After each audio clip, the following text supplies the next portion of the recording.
നല്ല വിഷമമുണ്ട്. എന്താടി പൊന്ന, എന്താണ് പ്രശ്നം? എന്താ?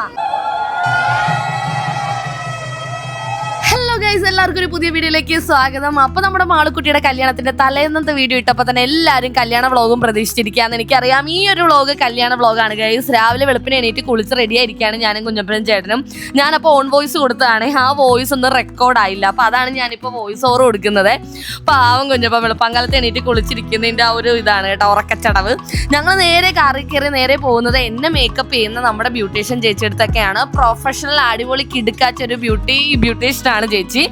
വിദ്യ എന്നാണ് കേട്ടോ ചേച്ചിയുടെ പേര്. എന്നെയും കൂടി ഉൾപ്പെടെ 5 പേരാണ് ചേച്ചിക്ക് അന്ന് ഒരുക്കാനുണ്ടായിരുന്നത്. അപ്പൊ 5ാമത്തെ ആള് ഞാനായിരുന്നു. വെളുപ്പിനെ 3:30 ചേച്ചി ഒരുക്കാൻ തുടങ്ങിയതാണ് ഓരോരുത്തരായിട്ട്. അപ്പൊ ഞാൻ രാവിലെ ഒരു 7 മണിയായപ്പോഴാണ് കേട്ടോ അവിടെ എത്തിയത്. കാരണം കുഞ്ഞപ്പനെ എണീപ്പിച്ച് അവനെ കുളിപ്പിച്ച് അവന്റെ കാര്യങ്ങളൊക്കെ ചെയ്യാണ്ട് എനിക്ക് പോകാൻ പറ്റത്തില്ലല്ലോ. അപ്പൊ എന്നെ ഒരുക്കി ചേച്ചി ഇത് ഇങ്ങനെ ആക്കി തന്നു. ഒരു ഗസ്റ്റ് ലുക്കാണ് കേട്ടോ ചേച്ചി എനിക്ക് റെഡിയാക്കി തന്നത്. എനിക്ക് ഭയങ്കര ഇഷ്ടമായി. നിങ്ങൾക്ക് ഇഷ്ടപ്പെട്ടോ എന്ന് പറയണേ. ഹെയർ സ്റ്റൈൽ ഇങ്ങനെ ആയിരുന്നേ, സിമ്പിൾ ഹെയർ സ്റ്റൈൽ ആയിരുന്നു. എന്നിട്ട് മുല്ലപ്പൂ ഇങ്ങനെ നേരെ വെച്ച് തന്നു. ഞാൻ മുടി സ്ട്രെയിറ്റ് ചെയ്തതുകൊണ്ട് കൂടുതൽ ഒന്നും ചെയ്യാൻ പറ്റത്തില്ല, മുടിയിലിട്ട് ഇങ്ങനെ അഴിച്ചിടാനേ പറ്റുള്ളൂ. അപ്പൊ നമ്മുടെ മാളുവിന്റെ ഒരു കൂട്ടുകാരിയാണ് ഒരുക്കി കൊടുത്തത് കേട്ടോ. അതും ഇതുപോലെ 3:30 അവൾ എറണാകുളത്ത് നിന്ന് വന്ന് ഒരുക്കി കൊടുത്തതാണ്. അടിപൊളിയായിരുന്നു കേട്ടോ. മാളുവിന്റെ തലേ ദിവസത്തെ മേക്കപ്പ് കുറച്ച് കുളവായെന്ന് ഞാൻ നിങ്ങളോട് പറഞ്ഞില്ലേ. അവൾക്ക് ഭയങ്കര സങ്കടമൊക്കെ ആയിരുന്നു. അതെല്ലാം കല്യാണത്തിന്റെ അന്ന് മാറി കേട്ടോ. ഞാൻ ഈ സമയത്തൊന്നും തറവാട്ടിലില്ല. ഇത് ചേട്ടൻ എടുത്ത വീഡിയോസ് ആണ് കേട്ടോ. ചേട്ടനും കുഞ്ഞപ്പനും തറവാട്ടിലുണ്ടായിരുന്നു. എന്നെ കൊണ്ടുപോയി എന്റെ മേക്കപ്പ് ചെയ്യുന്ന ചേച്ചിയുടെ അടുത്താക്കിയിട്ട് ചേട്ടനും കുഞ്ഞപ്പനും നേരെ തറവാട്ടി വന്നു. അവിടെ നിന്ന് ചായയൊക്കെ കുടിച്ച് അച്ഛനും മോനും അവിടെ നിന്ന് ഒരുങ്ങി. മാളു വീട്ടിൽ നിന്ന് ഇറങ്ങുന്ന വീഡിയോസും കാര്യങ്ങളും ഒക്കെ ചേട്ടൻ എടുത്താണ് കേട്ടോ. ഇത് മാളു ഒരുങ്ങിക്കഴിഞ്ഞ് നേരെ ഫോട്ടോ എടുക്കാൻ പോയി കേട്ടോ. കുറച്ച് നല്ല അടിപൊളി ഫോട്ടോസ് ഒക്കെ ഒരുങ്ങിക്കഴിഞ്ഞ് എടുക്കണമല്ലോ. അപ്പൊ ചേട്ടൻ ആ സമയത്ത് എന്നെ വിളിക്കാൻ വേണ്ടി എന്റെ ബ്യൂട്ടീഷ്യൻ ചേച്ചിയുടെ വീട്ടിലോട്ട് വന്നേ. ചേച്ചിയുടെ വീട്ടിൽ വെച്ചാണ് ഞങ്ങൾ ഒരുങ്ങിയത്. അപ്പൊ എന്തുവാ, എന്റെ സാരിയില്ലേ കാണാൻ നല്ല ഭംഗിയാണെങ്കിലും ചേച്ചി കുറെ കഷ്ടപ്പെട്ടാണ് ഇത് ഇങ്ങനെ, ഞാൻ നേരത്തെ കൊണ്ട് കൊടുത്തായിരുന്നു ചേച്ചിയുടെ കയ്യിൽ സാരിയെ. അപ്പൊ കുറെ കഷ്ടപ്പെട്ടാണ് ഇത് നേരത്തെ തേച്ച് മടക്കിയൊക്കെ വെച്ചത് കേട്ടോ. കയ്യിൽ ഒതുങ്ങാത്തൊരു സാരിയാണിത്, കാണാനുള്ള ഭംഗി മാത്രമേ ഉള്ളൂ. അപ്പോൾ നമ്മളിതേ മാളുവിന്റെ കല്യാണത്തിന്റെ ഒരുക്കങ്ങളൊക്കെ കഴിഞ്ഞിരിക്കുകയാണ് കേട്ടോ. 12:30 താലി കെട്ടെ. അപ്പൊ ഇപ്പൊ 10:30 ആയിട്ടുള്ളൂ. അപ്പൊ മാള് നല്ല സെറ്റ് ആയിട്ട് സുന്ദരിയായിട്ട് അടിപൊളിയായിട്ട് ഇരിപ്പുണ്ടെന്ന് ചേട്ടൻ പറഞ്ഞു. ഞാൻ അവളെ കണ്ടിട്ടില്ല, എനിക്ക് അവളെ ഇനി കാണണം. നേരെ ഞങ്ങൾ ഓഡിറ്റോറിയത്തിലേക്ക് പോവാണ്. ഓഡിറ്റോറിയത്തിൽ വെച്ചിട്ടാണ് കേട്ടോ താലികെട്ടും കാര്യങ്ങളൊക്കെ. കുഞ്ഞപ്പോ നല്ല സെറ്റ് ആയിട്ട് കുർത്തയൊക്കെ ഇട്ട് സുന്ദരനായിട്ട് ഇരിപ്പുണ്ട് കേട്ടോ. ഞങ്ങള് 3 പേരും നിങ്ങളും 3 പേരും ഈ ഒരു കളറാണ്, ലാവൻഡർ കളറാണ്.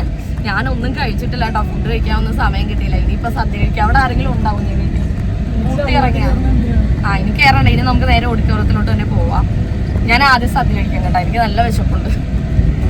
അങ്ങനെ ഞങ്ങൾക്ക് എരമല്ലൂർ ഈവ് കൺവെൻഷൻ സെന്റർ എന്ന് പറഞ്ഞൊരു കൺവെൻഷൻ സെന്റർ ഉണ്ട്. അവിടെ വെച്ചായിരുന്നു കേട്ടോ മാളുവിന്റെ കല്യാണമൊക്കെ നമ്മൾ സെറ്റ് ചെയ്തിരുന്നത്. അപ്പൊ അവിടെ നേരത്തെയും കാലത്തേക്ക് തന്നെ നമ്മൾ എത്തി. അപ്പൊ ചെറുക്കന്റെ വീട്ടിൽ നിന്ന് കുറച്ച് പേര് വന്ന് അവിടെ ഇറങ്ങിയിട്ടുണ്ടായിരുന്നു. ചെറുക്കൻ എത്തിയിട്ടില്ലായിരുന്നു കേട്ടോ. മാളുവിനെ പോലെ തന്നെ ചെറുക്കനും ഒരുങ്ങി കഴിഞ്ഞിട്ട് ഫോട്ടോസ് ഒക്കെ എടുക്കാൻ പോയിരിക്കായിരുന്നേ. അപ്പൊ ഞങ്ങൾ നേരെ അവിടെ എത്തിയപ്പോൾ മാളു എത്തിയിട്ടുണ്ട്. അവളാണെങ്കിൽ എന്നെ കണ്ടപ്പോ തന്നെ എന്താടി താമസിച്ചെന്നും പറഞ്ഞ് ചീത്ത തുടങ്ങി കേട്ടോ. ഒന്നും താമസിച്ചിട്ടില്ലെന്നേ. 12-നും 12:30 താലി കിട്ടും. ഞാൻ 10:30 തന്നെ എത്തി.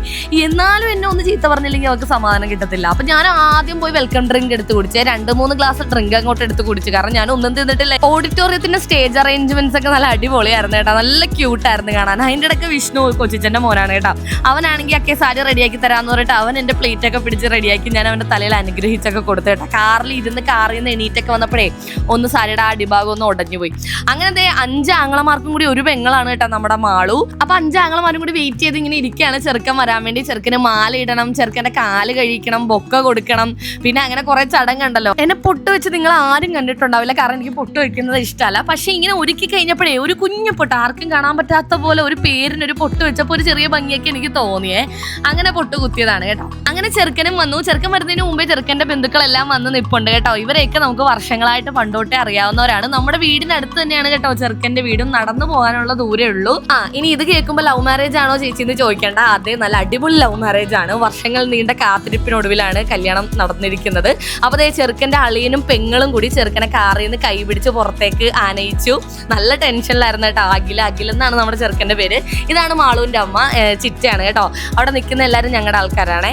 അങ്ങനെ ആൾക്ക് നല്ല ടെൻഷൻ ഉണ്ടായിരുന്നു കേട്ടോ. മുഖത്തൊന്നും കാണിക്കുന്നില്ലെന്നേ ഉള്ളൂ. ചെറുക്കന്റെ കൂടെ ആ പച്ചസാരി കൊടുത്ത് നിൽക്കുന്ന കണ്ടില്ലേ, അതാണ് ആര്യ ചേച്ചി. ചെറുക്കൻ ആകെ ഒരു പെങ്ങളേ ഉള്ളൂ, അതാണ് പെങ്ങള്. അപ്പൊ നമ്മുടെ ശ്രീകുട്ടൻ 5 ആങ്ങളമാരിൽ ഒരാൾ, അവനാണ് ഈ കാല് കഴുകി സ്വീകരിച്ചത്.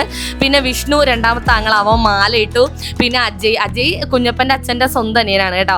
അജയ് ബൊക്ക കൊടുത്തു. കുഞ്ഞപ്പന് പ്രത്യേകിച്ച് ഒന്നും ചെയ്യാനില്ലാത്തതുകൊണ്ട് അവൻ എല്ലാവരും ചെയ്യുമ്പോൾ കൂടെ കയറി ചെയ്യുന്നുണ്ട് കേട്ടോ.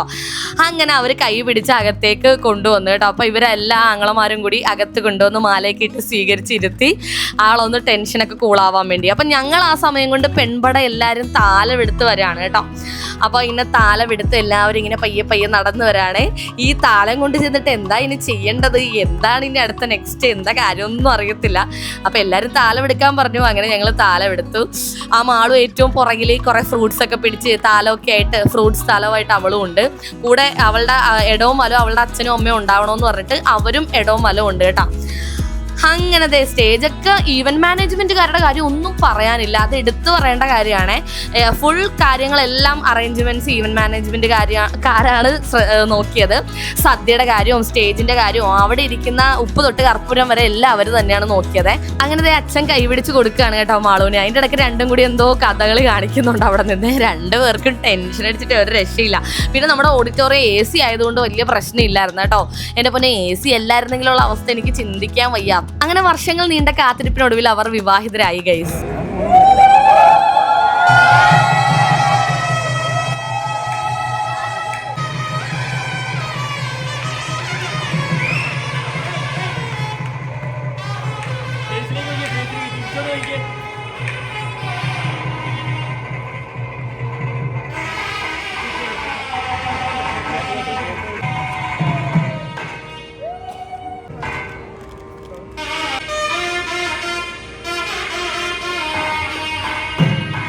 അപ്പൊ എല്ലാരും കല്യാണം കൺകുളിർക്കി കണ്ടല്ലോ. ഞാൻ ഇത്ര നേരം ഒന്നും മിണ്ടാൻ എന്താ, നിങ്ങൾ ആ വാദ്യമേളങ്ങളുടെ സൗണ്ടും എല്ലാം കൂടി കേട്ടോണ്ട് ആ താലി കെട്ടുന്ന ഒരു സീൻ കാണുന്നല്ലേ അതിന്റെ ഒരു ഭംഗി. അപ്പൊ എല്ലാരും കണ്ടല്ലോ, അവര് ഹാപ്പിയായി, ഞങ്ങളും ഹാപ്പി. അടുത്ത ചടങ്ങ് എന്താണ്, എന്താണ് അവരെ കൊണ്ട് ചെയ്യിപ്പിക്കാൻ പോണെന്ന് ഞാനിങ്ങനെ ഉറ്റു നോക്കിക്കൊണ്ടിരിക്കുകയാണ് കേട്ടോ. അപ്പൊ അടുത്തത് സിന്ദൂരം തൊടിയിക്കുന്ന ചടങ്ങായിരുന്നേ.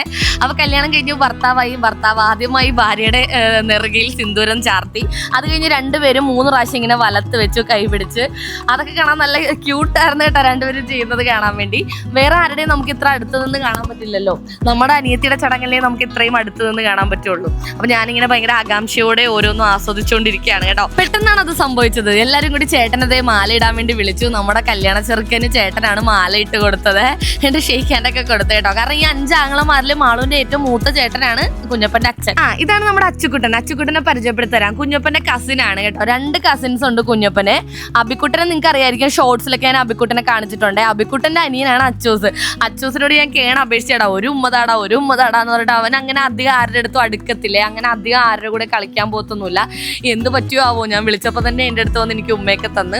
അത് കഴിഞ്ഞത് പെണ്ണ് വീട്ടുകാരുടെ ഡാൻസ് ഒക്കെ ആയിരുന്നു കേട്ടോ. പിള്ളേർ അടിപൊളി എന്ന് പറഞ്ഞ ഒരു രക്ഷയില്ലാണ്ട് പിള്ളേർ വളരെ കുറച്ച് സമയം കൊണ്ട് പ്രാക്ടീസ് ചെയ്ത് അവർ കളിച്ചതാണേ. അപ്പൊ തലേന്ന് തൊട്ട് എന്നോട് പറയാനുണ്ട്, അക്കേ കല്യാണം കഴിഞ്ഞ് കെട്ട് കഴിയുമ്പോൾ ഞങ്ങൾക്ക് ഡാൻസ് കളിക്കാനുള്ള സെറ്റപ്പ് അറേഞ്ച് ചെയ്ത് തന്നെ എന്ന്. പക്ഷേ ഇവർ ഇത്ര അടിപൊളിയായിട്ട് കളിക്കുമെന്ന് ഞാൻ വിചാരിച്ചില്ലേ. അത് കഴിഞ്ഞ് പിന്നെ സ്റ്റേജ് മുഴുവൻ ആളായിരുന്നു കേട്ടോ. ഓരോ ഗ്രൂപ്പ് ആൾക്കാരായിട്ട് ഇങ്ങനെ കയറിക്കൊണ്ടിരിക്കുകയായിരുന്നു ഫോട്ടോ എടുക്കാൻ. അതൊന്നും എനിക്ക് വീഡിയോ എടുക്കാൻ പറ്റില്ല. ഞാൻ അവിടെയൊക്കെ പറന്ന് ഓടി നടക്കായിരുന്നേ. പിന്നെ ലാസ്റ്റൊക്കെ ആയപ്പോഴാണ് ഞാൻ ഫുഡ് കഴിക്കാൻ പോയിരുന്നത്. അടിപൊളി ഫുഡായിരുന്നേ. പിന്നെ മാളൂന് 2 മണിക്ക് കറക്റ്റ് ഇറങ്ങണായിരുന്നു. എന്താണ് പ്രശ്നം, എന്താ മാള് പോകൂല്ല, നമുക്ക് അങ്ങോട്ട് ചെല്ലാൻ വൈകുന്നേരം. ചെല്ലാടാ. ഈ ഉടുപ്പൊക്കെ മാറി വേറെ പുതിയ ഉടുപ്പിട്ടിട്ട് പോകാവേ. വിഷമിക്കണ്ട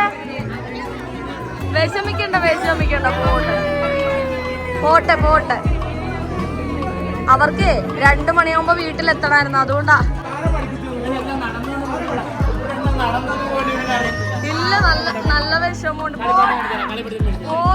സംഭവം എന്താന്ന് പറഞ്ഞാൽ 2 കാലിന് ചെറുക്കന്റെ വീട്ടിൽ കയറണം, അങ്ങനത്തെ എന്തോ സമയമൊക്കെ ഉണ്ടായിരുന്നു കേട്ടോ. 2 മണിവരെ ഇവര് ഫോട്ടോ എടുക്കല് തന്നെയായിരുന്നു. കാരണം അതിന് മാത്രം ആൾക്കാരാണ് ഫോട്ടോ എടുക്കാനുണ്ടായിരുന്നത്. ഞങ്ങൾ കുടുംബക്കാരെ ഏറ്റവും അവസാനം ചെന്നൊരു ഫോട്ടോ എടുത്തു. ഞങ്ങൾക്ക് എനിക്കും ചേട്ടനും കുഞ്ഞപ്പനും മാത്രമായിട്ട് നിന്നെടുക്കാനോ അങ്ങനെയൊന്നും സെപ്പറേറ്റ് എടുക്കാൻ പറ്റിയില്ല കേട്ടോ. എല്ലാവരും കൂടി ഞങ്ങളെല്ലാവരും ഒരു 10-30 പേര് ഒരുമിച്ച് കയറി എടുത്തിട്ട് ഒറ്റ ഇറങ്ങലായിരുന്നു. കാരണം അത്രയും സമയമില്ല. 2 കാലാകുമ്പോൾ ചെറുക്കൻ്റെ വീട്ടിൽ കയറണം. 2 മണിക്ക് മാളു ആദ്യമായിട്ടായിരിക്കും ചെറുക്കനും പെണ്ണും സ്വന്തം കല്യാണ സദ്യ കഴിക്കാൻ പറ്റാതിരുന്നത്. ചെറുക്കൻ്റെ വീട്ടിലെ മിക്ക ആൾക്കാർക്കും കല്യാണ സദ്യ കഴിക്കാൻ പറ്റില്ലേ. അത് കഴിഞ്ഞ് കുഞ്ഞപ്പൻ കരഞ്ഞ് അവിടെ ആ കസേരയിലൊക്കെ കിടന്ന് കരഞ്ഞിട്ട് കുഞ്ഞപ്പൻ്റെ സബ്സ്ക്രൈബേഴ്സ് കുറേ പെൺകുട്ടികളാണേ വന്ന് കുഞ്ഞപ്പനെ എണീപ്പിക്കാൻ നോക്കുന്നു, കുഞ്ഞപ്പനെ ചിരിപ്പിക്കുന്നു. അവനാണെങ്കിൽ മാള് പോയതിൻ്റെ സങ്കടം എന്ന് പറഞ്ഞാൽ ആകെപ്പാടെ മാള് പോയതിന് കരഞ്ഞത് കുഞ്ഞപ്പൻ മാത്രമാണ്. അത് അവൾ ഇപ്പോഴും പറയും കേട്ടോ. കാരണം അൺഎക്സ്പെക്റ്റഡ് കരച്ചിലായിരുന്നേ. അതെല്ലാം കഴിഞ്ഞ് ഞങ്ങൾ വീട്ടിൽ വന്ന് ഡ്രസ്സൊക്കെ മാറി കിടന്ന് ഉറങ്ങി കുറച്ച് ദിനം. കാരണം കുറച്ച് ദിവസമായിട്ട് മര്യാദക്ക് ഉറങ്ങിയിട്ടില്ല ഈ കല്യാണത്തിന് അങ്ങോട്ടും ഇങ്ങോട്ടും ഓട്ടം കാരണം. പിന്നെ കുഞ്ഞപ്പൻ അധികം നേരം അവിടെ നിർത്തിയില്ല, നേരെ വീട്ടിൽ കൊണ്ടുവന്ന് ആ ഉടുപ്പൊക്കെ മാറി മേലെ കഴിച്ച് ഞങ്ങൾ കിടത്തി ഉറക്കി, ഞങ്ങളും കൂടെ കിടന്നുറങ്ങി. എൻ്റെ സന്ധ്യ ഇപ്പോൾ ഒരു 6 മണിയായപ്പോൾ 2-2.5 മണിക്കൂറേ ഉറങ്ങിയുള്ളൂ കേട്ടോ. എന്നാലും അത്രയും നേരം ഉറങ്ങിയപ്പോൾ നല്ലൊരു ആശ്വാസമായിരുന്നു തലയ്ക്ക്. എൻ്റെ 6 മണിയായപ്പോൾ എണീറ്റ് പിന്നെയും കുളിച്ച് റെഡിയായി ഞങ്ങളിതേ റിസപ്ഷൻ്റെ ഉടുപ്പൊക്കെ എടുത്തിട്ട് കേട്ടോ. അപ്പോൾ ഇത് ഞങ്ങൾക്ക് മാളു എടുത്തു തന്ന ഡ്രസ്സാണ്. എനിക്ക് മാളു മെറ്റീരിയൽ ഇതിൻ്റെ തുണിയാണ് എടുത്തു തന്നത്. എന്നിട്ട് ഞാനിത് ഫ്രോക്കായിട്ട് തയ്പ്പിക്കാൻ കൊടുത്ത് തയ്പ്പിച്ച് കിട്ടിയതാണ്. എനിക്ക് ഭയങ്കര ഇഷ്ടപ്പെട്ടു കേട്ടോ. അവൾക്ക് ഇഷ്ടപ്പെട്ട കളറ്, അവൾക്ക് ഇഷ്ടപ്പെട്ട ഇതൊക്കെയാണ് അവൾ എടുത്തു തന്നത്. ആ മാലയും കമ്മലൊക്കെ റെൻ്റലാണ്. അപ്പോൾ എവിടെ നിന്നാണ് ഞാൻ റെൻ്റ് എടുത്തതെന്നൊക്കെ ഞാൻ കമൻറ്റ് സെക്ഷനിൽ കൊടുക്കുക, അല്ലെങ്കിൽ ഷോർട്സിൽ പറയാം കേട്ടോ. ഞാൻ ഷോർട്സിൽ പറയാം. നമ്മുടെ ഇവിടെ എരമല്ലൂർ തന്നെയുള്ള ഒരു റെൻ്റൽ ഷോപ്പാണ്. അടിപൊളി കുറേ സാധനങ്ങളൊക്കെ അവിടെ അടിപൊളി സാധനം റെൻ്റലായിട്ട് കിട്ടും. അങ്ങനെ ഒരു 6-7 മണിയായപ്പോൾ ഞങ്ങൾ നേരെ റിസപ്ഷൻ ഒരു ഓഡിറ്റോറിയത്തിൽ വെച്ചാണ് കേട്ടോ നടത്തിയത്. നമ്മുടെ അവിടെ തന്നെ എഴുപുന്നേ തന്നെ ഒരു ഓഡിറ്റോറിയത്തിൽ വെച്ചായിരുന്നു കേട്ടോ. അപ്പോൾ ഞങ്ങൾ നേരെ ചെന്നു. അപ്പോൾ കുറേ വെൽക്കം ഡ്രിങ്ക് ഒക്കെ ഉണ്ട്. കുഞ്ഞപ്പൻ എവിടെ പോയാലും തണ്ണിമത്തം മാത്രമേ കുടിക്കുകയുള്ളൂ, കഴിക്കുകയുള്ളൂ. അവൻ ആരോ തണ്ണിമത്തനിൽ എന്തോ കൈവശം കൊടുത്തിട്ടുണ്ട്, അത്രയും ഇഷ്ടമാണ് അവന്. ഞാനാണെങ്കിൽ ആദ്യം കയ്യിൽ കിട്ടണ എന്താണോ അതെടുത്ത് കുടിക്കും. എനിക്ക് ഇന്നതൊന്നൊന്നുമില്ല കേട്ടോ. കുഞ്ഞപ്പൻ വാട്ടർമെലൻ ഈ തണ്ണിമത്തൻ ജ്യൂസ് ഇല്ലെങ്കിൽ അവരോട് പറഞ്ഞത് അടുപ്പിച്ച് കുടിക്കും അവൻ. അങ്ങനെയാണ് കേട്ടോ അവൻ. അങ്ങനെ രണ്ടുപേരും സ്റ്റേജിലിരിക്കുകയാണ്. ഇത് മാളുവിൻ്റെ റിസപ്ഷൻ്റെ ലുക്കാണ്, അടിപൊളിയായിരുന്നു. എനിക്ക് രാവിലെ കല്യാണത്തിന് മേക്കപ്പ് ചെയ്ത ചേച്ചിയില്ലേ, വിദ്യ ചേച്ചി തന്നെയാണ് മാളുവിന് വൈകുന്നേരം ഈ റിസപ്ഷൻ്റെ മേക്കപ്പ് ലുക്ക് ചെയ്ത് കൊടുത്തത് കേട്ടോ. അപ്പോൾ ചേച്ചി നല്ല അടിപൊളിയായിട്ട് അവളുടെ മുടിയൊക്കെ സെറ്റ് ചെയ്ത് എല്ലാം ചെയ്ത് കൊടുത്തിട്ടുണ്ട്. ഞാനാണെങ്കിൽ പിന്നെ വൈകുന്നേരം മേക്കപ്പ് ചെയ്യാൻ പോയില്ല. ഞാൻ എൻ്റെ കരവിരുത് തന്നെ കാണിച്ച് പ്രകടിപ്പിച്ച് വെച്ചിട്ടുണ്ട് മുഖത്ത്. അപ്പോൾ കേക്കൊക്കെ അവരവിടെ അറേഞ്ച് ചെയ്ത് വെച്ചിട്ടുണ്ടായിരുന്നു. ഇതാണ് മാളുവിൻ്റെ അച്ഛനും അമ്മയും, പിന്നെ ചെറുക്കൻ്റെ അച്ഛനും അമ്മയും പെങ്ങളും അവരെല്ലാവരും. അങ്ങനെ ഞങ്ങൾ അവിടെ നിന്നപ്പോൾ കുറച്ച് നേരം കഴിഞ്ഞ് ഞങ്ങളുടെ ആൾക്കാരെല്ലാവരും വന്നേ. അവരെല്ലാവരും വീട്ടിൽ പോയി റെഡി ആയിട്ടൊക്കെ വരണ്ടേ.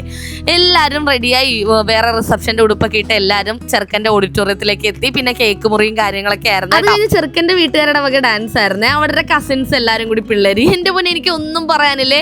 ഈ കുഞ്ഞു പിള്ളേർ പീക്കിരീസ് അതിൻ്റെ ഇടയിൽ നിൽക്കുന്നത് നിങ്ങൾ കണ്ടില്ലേ. ഒരു രക്ഷയില്ല. ഇവരെങ്ങനെ ഈ പിള്ളേർ ഇത്രയും സ്റ്റെപ്പ് കാണാണ്ട് പഠിച്ചെന്ന് എനിക്കറിയത്തില്ല. 1-2 മാസം മുമ്പേ അവർ തുടങ്ങിയതാണ് കേട്ടോ ഈ പ്രാക്ടീസ് ഒക്കെ. അവർ കളിച്ച ആ ഡാൻസിന്റെ പാട്ടൊന്നും നമുക്ക് ഇതിൽ കേൾപ്പിക്കാൻ പറ്റില്ല കേട്ടോ. അതാണ് ഞാൻ കേൾപ്പിക്കാത്തത്.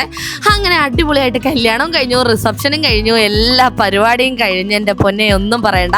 ഇത് രണ്ടുപേരും കൂടെ അവിടെ ഇരുന്ന് എന്തോ ടിഷ്യൂ പേപ്പറിന് വേണ്ടി ഇടിവെക്കുകയാണ് കേട്ടോ. അത് പണ്ടോട്ടുള്ളതാണ്.